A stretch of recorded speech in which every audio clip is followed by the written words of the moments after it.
All right. Heath Whitaker here with Lieutenant Governor Jeff Kottkamp. I have a couple questions for you. He's running for Attorney General of the state of Florida. What's your position on offshore drilling? I know we heard it during the speech, but... I think we really have to look at energy independence here in our country. That means looking at the whole gamut between offshore drilling, particularly for natural gas, which I think we can do safely right now. We also need to look at nuclear power because, look at France, 70% of their power produced through nuclear power. I look at solar, and one of the things I talked about today, I think we should, as a state, challenge ourselves by the year 2020 to put a solar-powered water heater in every home in Florida. You think about the power of 18 million people doing that. But certainly, offshore drilling has to be in the mix to diversify our portfolio towards that ultimate goal of energy independence. The next question was, how do you feel about the Indian gambling and the casinos? Not a big fan of expanding gambling. It's clear that under federal law, the Indian tribes have the right to do that, and I have no quarrel with that. That's federal law.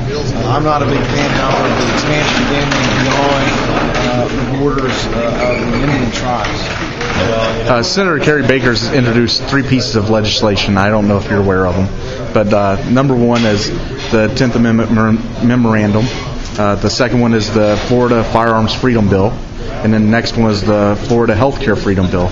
Are you supportive of all those legislations? Or? The thing about the legislation, and I haven't read all of them in great detail, but knowing Senator Baker, all of those get to the heart of supporting the Constitution and the rights of Americans to be free from intrusion from the federal government. In particular, with the 10th Amendment, the health care proposal in Congress right now, I share the view of Attorney General McCollum. That violates the 10th Amendment of the United States Constitution. And we should challenge that action. We should remind those in Washington, D.C. that are trying to impose this on us that we have a Constitution that says, the specific powers not given to the federal government are reserved to the states and the people. One of the great things that Bill McCollum has done as Attorney General is the Cyber Crimes Unit. Do you look to continue that program? We really need to beef it up even more. It's a huge problem. There's people that prey on our children. As a father of a 5-year-old, I can tell you that's very important to me.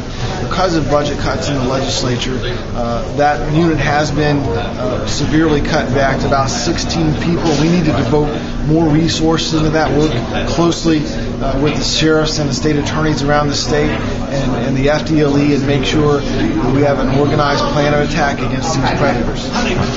Thank you, sir, for your time. You're welcome.